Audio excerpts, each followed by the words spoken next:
जय हिंद दोस्तों। आज हम लोग बात करेंगे फायर डिटेक्शन सिस्टम के बारे में। जिस तरह से फायर प्रोटेक्शन सिस्टम है उस तरह से फायर डिटेक्शन सिस्टम है। ये दो पार्ट बहुत इंपॉर्टेंट पार्ट है फायर के। अभी फायर डिटेक्शन सिस्टम में सबसे अहम रोल है वो है हमारा ये डिटेक्टर्स का। ये डिटेक्टर्स कैसे काम करता है? डिटेक्टर जो है ये चार तरह के होते हैं हमारे पास।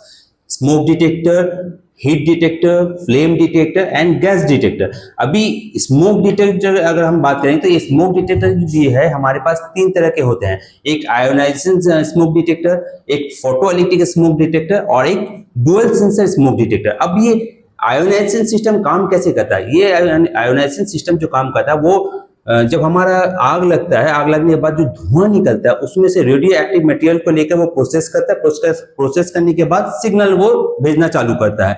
इसके बाद अगर हम लोग आते हैं तो फोटो इलेक्ट्रिक स्मोक डिटेक्टर। इस फोटो इलेक्ट्रिक स्मोक डिटेक्टर क्या करता है? वो हमारे स्मोक डिटेक्टर के अंदर एक लाइट सेंसर होता है। जब कोई आग लगने के बाद जब धुआं इस स्मोक डिटेक्टर के अंदर आता है, उस लाइट सेंसर को पास करता है तो वहां से वो सिग्नल देना प्रोसेस चालू कर देता है। दूसरा हो जाता है हमारे पास स्मोक डिटेक्टर, वो है डुअल सेंसर स्मोक डिटेक्टर। अगर जब मैं बात करूं तो ये हमारे पास डुअल सेंसर स्मोक डिटेक्टर है। ये डुअल सेंसर स्मोक डिटेक्टर क्या करती है? इसमें आपको फोटो इलेक्ट्रिक सिस्टम भी है और इसमें आयोनाइजेशन सिस्टम भी है। ये हमने अभी बात की स्मोक डिटेक्टर के बारे में। इसके बाद हम लोग आते हैं हीट डिटेक्टर के बारे में। हीट डिटेक्टर भी हमारे पास दो तरह के होते हैं।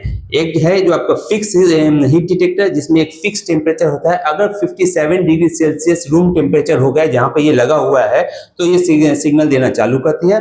और एक है हमारा रेट ऑफ राइज डिटेक्टर, जो नॉर्मल रूम टेम्परेचर से अगर हमारा रूम का temperature 7 to 8 degree Celsius rise करता है, अगर ज्यादा हो जाता है तो वो सिग्नल देना चालू कर देता है। उसके बाद अगर हम लोग बात करेंगे तो हमारे पास आता है फ्लेम डिटेक्टर। फ्लेम डिटेक्टर क्या करती है?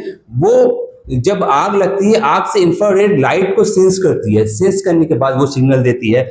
अब हम लोग आते हैं लास्ट जो हमारा डिटेक्टर है वो है गैस डिटेक्टर। गैस डिटेक्टर क्या करती है? वो गैस में कार्बन मोनोऑक्साइड और डिफरेंट फ्लेमेबल गैस को सेंस करती है और वो सिग्नल देना चालू करती है। अब ये सिग्नल किसको देती है? ये सिग्नल देती है हमारे फायर पैनल को।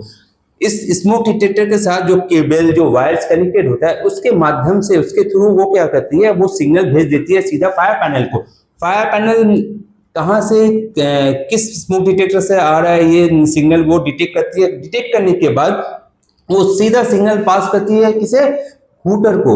आप देखेंगे जब कभी भी कहीं पे धुआं होता है या आग होता है तो हुटर बजना, एक अजीब तरह का साउंड बजना चालू होता है, वो है हुटर। ये हुटर बजना चालू होता है। ये टोटल जो प्रोसेस है इसको हम लोग बोलते हैं डिटेक्शन सिस्टम। ये डिटेक्शन सिस्टम अगर आपको अच्छे से समझ में आया हो तो आप हमारे चैनल MHA नॉलेज शेयरिंग को फॉलो करें, शेयर करें, सब्सक्राइब करें और लाइक करें। और इस तरह के और जानकारी के लिए आप हमारे साथ बने रहें। धन्यवाद। जय हिंद।